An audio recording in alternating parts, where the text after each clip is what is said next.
What is going on, my people? Welcome back to the channel for another album review. I'm your boy Nassim the Dream. If you're new to the channel, just go right on ahead and hit the subscribe button, hit the bell as well to always keep notified on my newest content. And today I will be reviewing the new Swedish house Mafia record, Paradise Again. This is a brand new album from progressive house trio consisting of members Axwell, Steve Angelo, and Sebastian Ingrosso, Swedish House Mafia. One of EDM's most proclaimed and highly popular DJs, traveling to some of the biggest festivals in the entire world: EDC, Ultra, Tomorrowland, and Coachella. And lately the group has been pulling in some really high numbers, especially when working with one of the biggest ultimate superstars in pop music, The Weeknd. Recently even combined for a double set with the superstar for last weekend's Coachella in substitution for Kanye West's slot. The group announced their departure in 2012, but then 3 months later releasing their biggest single yet, Don't You Worry Child, featuring John Martin. From this single, the momentum was just too great to not take advantage of it, thus leading them to their last tour called One Last Tour. Fast forward to present time into new era dance pop. 10 years since their last LP release truly brings so much excitement and wonder for what the EDM group has to bring with the new sound. The intro track Time has some pretty bright sunrise scenery with some bright riders into soulful vocals, leading on with plucky bass progressing the track onto the finish, filling the listener with some infectious dance aesthetics, making me feel like I'm just shuffling under the rain under the light sky. More groovy dance vibes parties onto the next track, Heaven Takes You Home. A beautiful piano passage exiting and tying into the song with some poetic cosmic house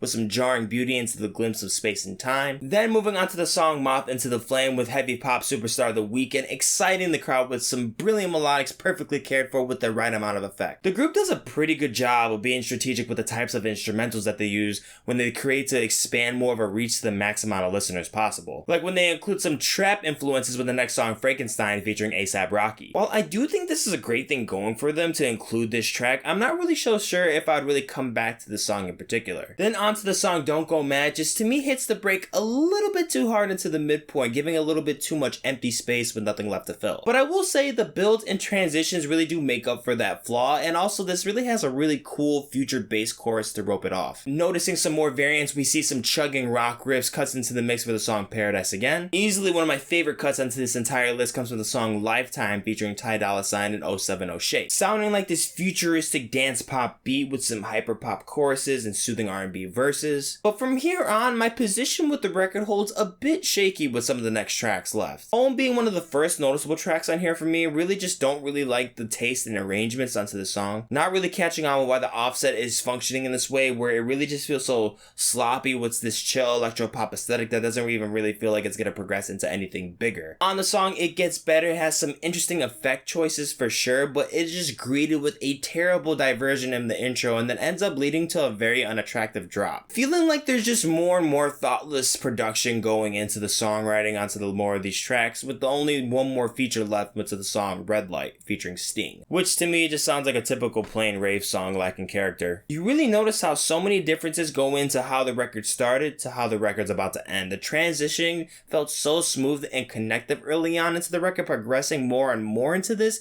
It feels like hopeless of it staying on its toes. The dark tones do feel dark and warm, but plays out like it's about to drop into something big with alert, but seems like it's just a false alarm of excitement. With all the rippling, droning aggressions onto the bass, synth chords, and dance drums working their way into the finish of the record, there just feels like this huge gap of musical creativity cut off clean into a specific point in the record. Some tracks just feel pointlessly added, sometimes they feel bloated or just unfinished, but in the end, I'm still gonna really appreciate the positives that I took up from this record. The group really made some pretty good songs on here, and I really hope to see them continue on touring and making new music for longer. As of now, I'm really just gonna call this new project a mixed bag. I'm gonna give Swedish House Mafia Paradise Again a 53%. Guys, as always, thank you so much for watching the video. If you enjoy, go ahead and like, share, and comment down below, and if you're not already, subscribe to the channel. Down in the description you'll see all my separate tracklist ratings for the album, more videos, and also the links to my social media accounts so you can keep up with me on the daily, and I'm gonna catch you in the next one.